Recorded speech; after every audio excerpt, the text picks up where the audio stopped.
Hello, and welcome to this discussion of Doctor Strange and the Multiverse of Madness.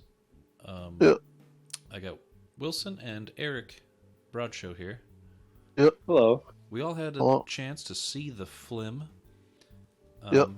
Eric, I'm sure you have countless things to say about it, and we'll get to that. Oh yeah. This is a film from a newcomer to the MCU, but a You said very, comer? very prestigious and very cult film director. Not a newcomer to superhero movies, that's for sure. No, and Yeah. Some Yeah. may say he paved the way. yeah, and I'm talking about Sam Raimi, Yeah. whose forte is horror, Yep. and this film is a great horror superhero movie, in Yeah. my opinion. I completely agree. It I had don't know if I completely say agree. great. I don't know if I say great. It was good. well, there's it's not it's going up against really nothing that I've seen that's like superhero horror. Oh no. Yeah. Yeah. To yeah. me, this 100%. like. Well, what about honestly, Darkman? Well, yeah, that's him. That's like, but it's that's very culty too, and that's very like Yeah. his own thing. Yeah. Oh yeah. But yeah, we'll have everybody we'll discuss this. So yeah, Sam Raimi's the director of this, and we'll get into some fun Sam Raimi shots and things that he likes to feature in his films, and that carry over to this. But I would say that he, like without missing a beat, he jumped into already established lore and baggage of a character. He didn't get to start from scratch like he did with like Toby and Spider-Man. He like had to deal with like this whole plethora of stuff that came before this film, but like add his own spin on things, which I think he accomplished very well, but kept the tone of like horror, and Oh yeah. kept it faithful to the source material and the IP. Oh yeah. Yeah. And made it like pretty safe, but like enjoyable. Yeah. So The best parts are the things he had to do with. exactly, and yeah, we'll get into that nitty gritty. But everybody's takeaway I can gather is that you all pretty much enjoyed it. Yeah. Yeah. I mean, I honestly feel like this might be my favorite MCU film. Someone else said that too. I was reading a thing. Someone was like, "This is the best one." It's very different. I'm not saying it's the best. I'm saying that this. Oh, might it's your be- favorite. Yeah. Yeah. This is my personal favorite, and I'll get into what reasons those might be. Sure. Yeah. I think like any film, it has its flaws, and it has like things that might have been better or worse if they were changed. But Yeah. I don't think anybody walked into this expecting a perfect film, and I don't think Oh anybody. no. I don't know.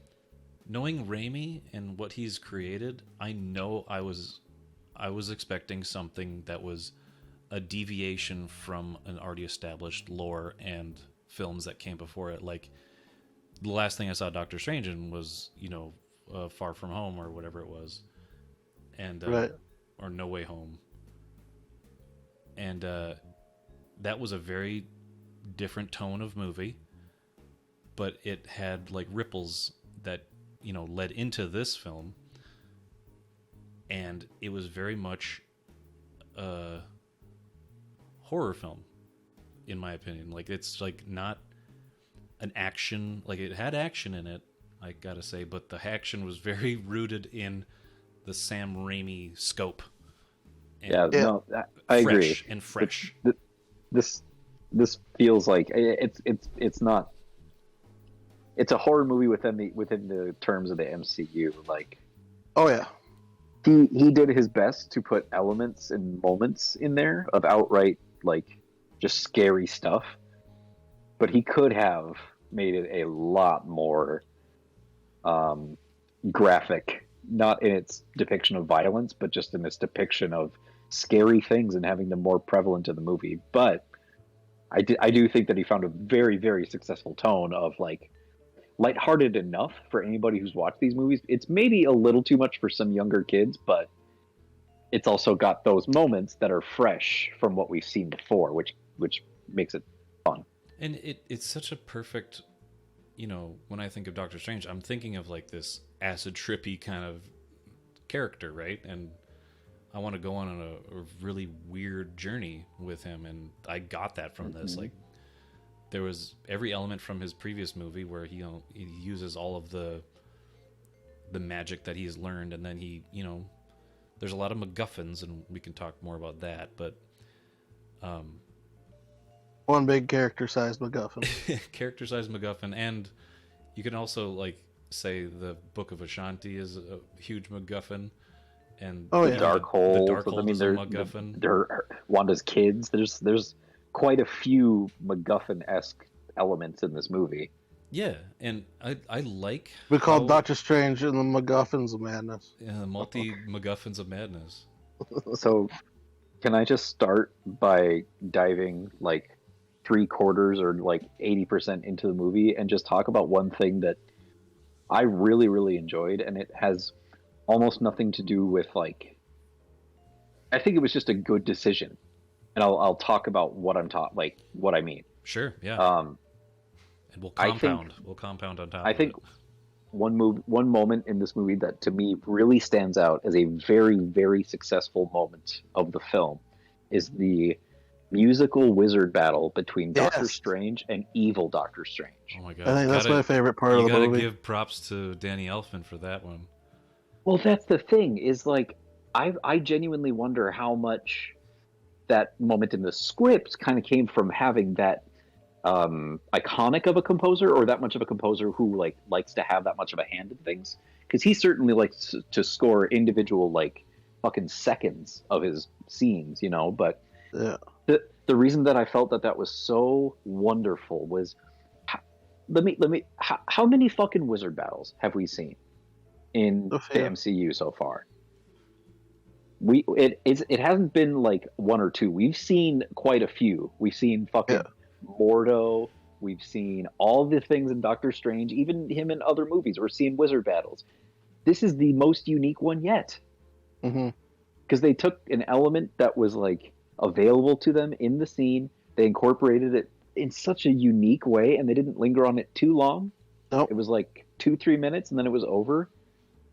Yeah. And they like the way that Doctor Strange used like major chords and actual like composition of music was cool, and how his evil counterpart was just kind of like, I'm gonna just throw shit at you, and it's like sharps and flats and percussion and all kinds of shit. It was so much fun. That was a great visual representation of like a fight using sound and visualizing. And like I would really love to see a little bit more of that creativity in other like superhero things too, because like they're trying to do that with something like John Wick, where it's like a lot of hand-to-hand, some like firearm combat, but they do try and keep it creative so that they're not doing the same fight over and over.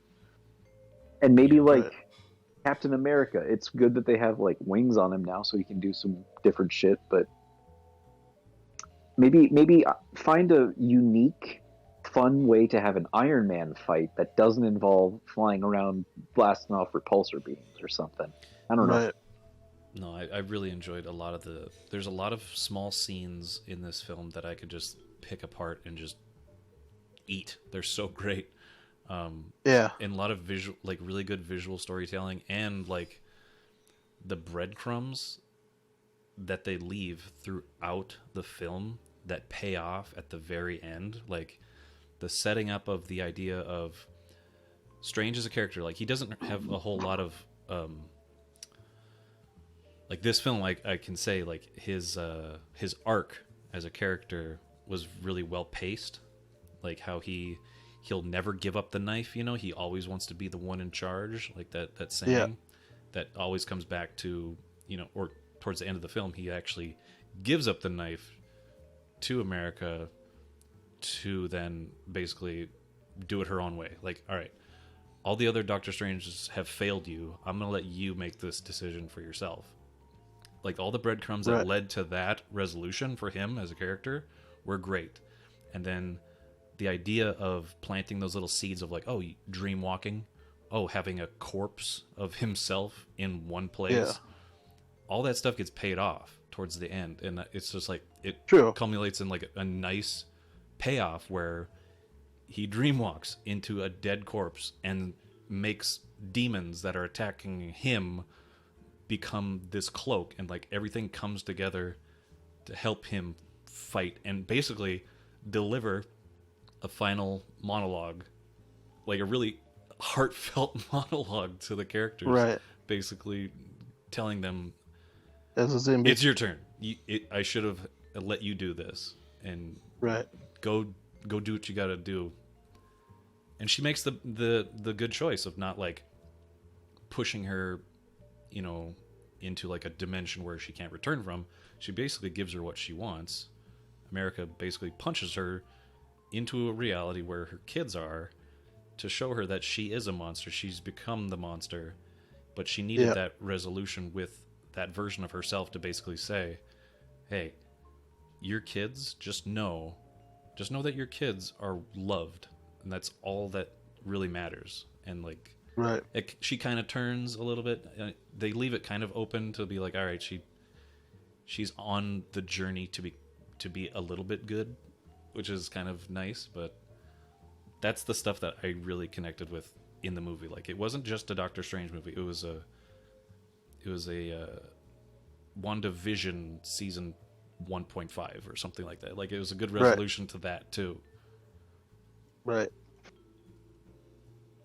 Yeah, I hope that that some of Doctor Strange's arc in this, where he like kind of like he learns that he's like not the most important guy in the room at all times.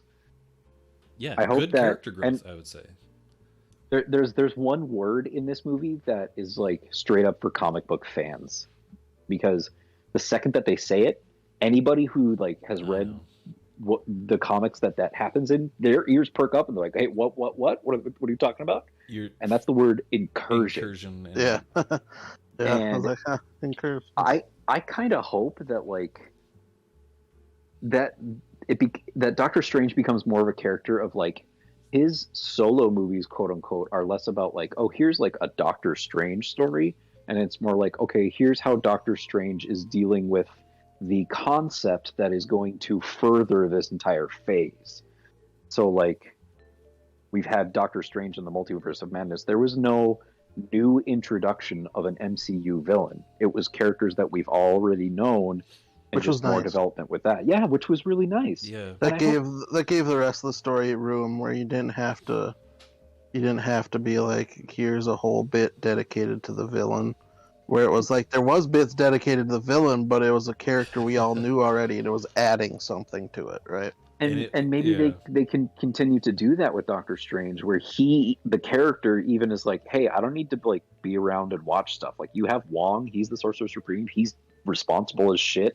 I'm gonna go off and just do some cosmic stuff behind the scenes, and like, we're not going to introduce new characters that are resolved within the movie. We're going to use characters like as they continue to build and introduce these new people, that as they've done in this movie, maybe the next Doctor Strange movie, he's bombing around with Clea, and like they go visit Doctor Doom for a little bit because they just need advice, and we've already seen him, and he's already been in the movies, or they just go visit characters that we already know, and we just get more development. And he's like, hey, I don't need to be around to be like having my own adventures. I'm gonna just investigate and kind of keep an eye on the cosmics, like the mystic cosmic stuff, you know?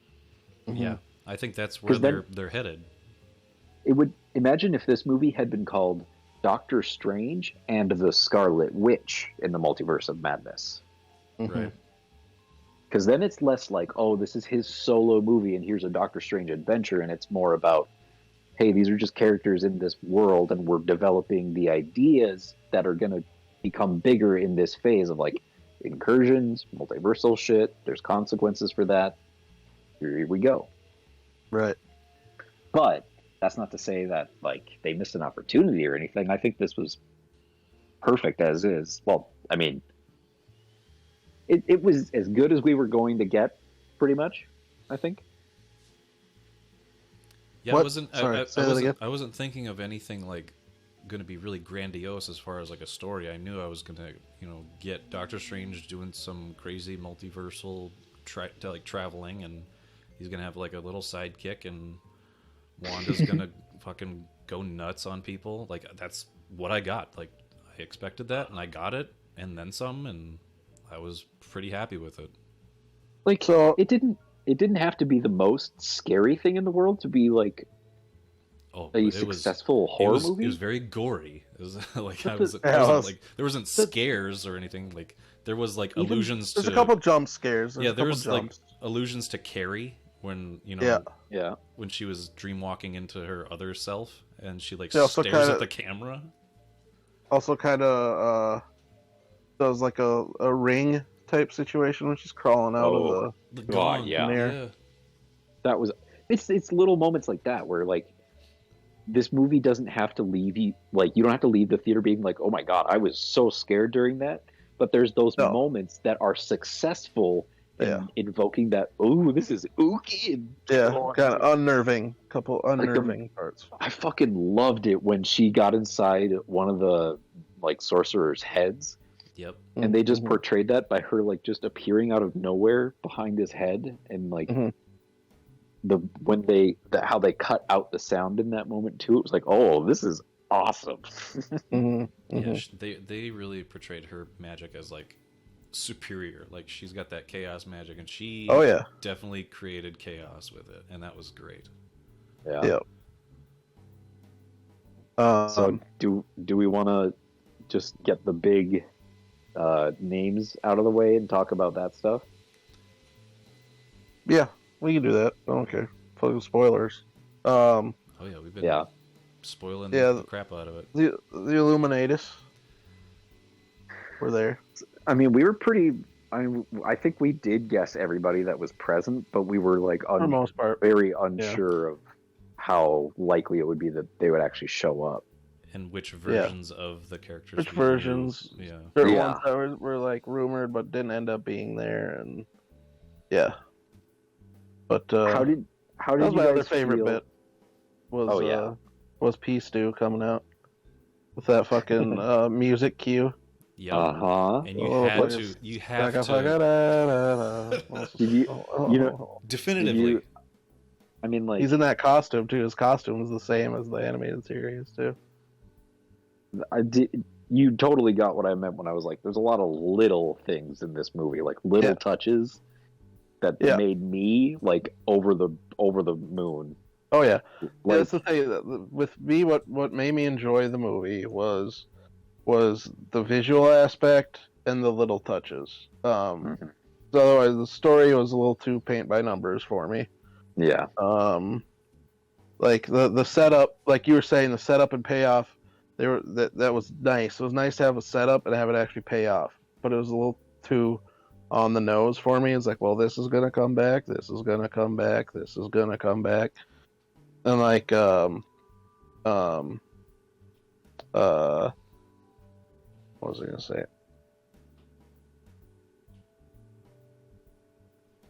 Oh, and like yeah, there's not as much multiverse as I would have liked, you know. It's basically that just real- two. It's like It's that 616 real quick and whatever. montage where you're going through them, and then Yeah. you're on the Illuminati world.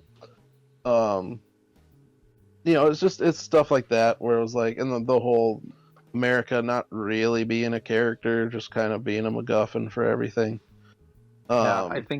I think sadly we're still in like the multiversal introductory phase before Yeah. they start cracking Where it this open and kinda doing should've- some this crazy kind of stuff. should have been a multiverse movie, and then kind of I don't want to Yeah. say fuck off from it, but like kind of chill. And like I one of the things I don't buy the Doctor Strange Christine dynamic at all. That they don't work for me. Like it doesn't. I don't feel any chemistry there. I So agree. That but at- that whole storyline was just kind of whatever. I agree with that. Like, I don't feel a lot of chemistry between those characters, but at But I the can- same time, I can feel what he's feeling though. Like he's portraying the feeling well. I just don't buy that relationship at all. You know? well, I appreciated like that being a part of his arc was him Yeah. like he kinda 100% personal. It has no relation to superhero things at all. Yeah. It's something Yeah. in this person's life that Yeah. he was able to get over and kind of be like, you know what, like I love you in any universe, Yeah. and we're not together, but I'm okay with that, and that helped him move forward, which was nice. And they said now in like kind of an interview or like a little blurb, whatever. Basically, the point of that was that so they could bring Clea in. That was like the entire point of wrapping up the Christine. They had to wrap up the Christine thing if they were going to bring Clea in.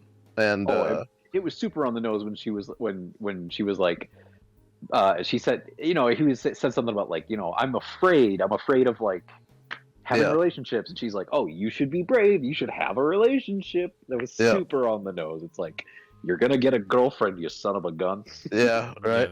You son of a gungan. We're gonna get Geppetto to carve you a wooden Clea.